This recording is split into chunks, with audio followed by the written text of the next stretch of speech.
আরে এই কি সিমরানের হঠাৎ করে আবার কি হয়েছে? আরে সিমরান তোর হঠাৎ করে কি হয়েছে? তুই ক্লাসরুমের এই অবস্থা কেন করছ? আরে আমার থেকে না অনেক বড় একটা ভুল হয়ে গেছে। কি ভুল হয়েছে? তোরা প্লিজ প্রমিস করে এটা কাউকে বলবি না। কিন্তু রামু কাকাকে তো আমরা বলবো। আরে না না না, রামু চাচাকে এটা বলতে পারবো না। আসলে আমার থেকে ভুলটা হয়েছে। আরে এই কি এখানে জুসটা কে রেখেছি? এটা আমি খেয়ে নি। বাপরে, এটাতে ইঁদুর মারার ওষুধ ছিল। তুই তো খেয়ে নিচ্ছি। কি করছ তুই? কিন্তু তুই তো এখনো মরেসনি। কিন্তু ইঁদুর তো ওষুধ খাওয়ার পর লাফালাফি করে মরে যায়। আরে তোরা কি পাগল নাকি? ইঁদুরের শরীর তো অনেক ছোট হয়, কিন্তু আমার শরীর তো অনেক বড়, তাই ওষুধটা কাজ করতে সময় লাগতেছে। আরে পাগল, তাড়াতাড়ি হসপিটালে যা। এখন তো অনেক দেরি হয়ে গেছে, তাই আমি ম্যাডামের সাথে শেষবারের জন্য দেখা করব।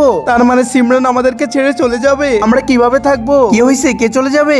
আজকে যারা আল্লাহর এই সুন্দর ছবিটি দেখে ভিডিওর মধ্যে একটি লাইক করে চ্যানেলটিকে সাবস্ক্রাইব করে দিবে। আল্লাহ যেন তার প্রাণপ্রিয় মা বাবাকে জীবনে একবার হলেও কাবা ঘরে গিয়ে হজ করার তৌফিক দান করে। সবাই কমেন্টের মধ্যে আমিন লিখে যাবেন। মানে ম্যাডাম লাইট চলে যাবে? আরে সিমরান, আজকে তুমি ক্লাসটাকে নোংরা করে ফেলেছো। তুমি প্রতিদিনই ক্লাসটাকে এরকম নোংরা করে রাখো। ম্যাডাম প্লিজ, আজকে আপনি সিমরানকে বকাচকা করবেন না। বেয়াদব মেয়ে, তাহলে তুই মার খা। সমস্যা নেই, আমি কষ্ট পাইনি। রামু কাকা গুড বাই। হ্যাঁ হ্যাঁ হ্যাঁ, পাগল কি কইতেছে? হ্যাঁ, আরে সিমরান কোথায়? এই সিমরান, তুমি আজকেও ফি জমা দাওনি কেন? স্যার, আজকের জন্য প্লিজ সিমরান থেকে টাকা নিয়েন না। আরে কি, আমার তো মাথা ঘুরতেছে, বাঁচাও। সিমরান সিমরান, এটা কি হচ্ছে? সিমরান, তোমাদের মধ্যে এই ওষুধটা কে খেয়েছে? ম্যাডাম, ইন্দুর ওষুধটা আমি খেয়েছি। পাগল, এটা ইন্দুর ওষুধ না, এটা হচ্ছে হিন্দু ওষুধ। হা হা হা, সিমরান।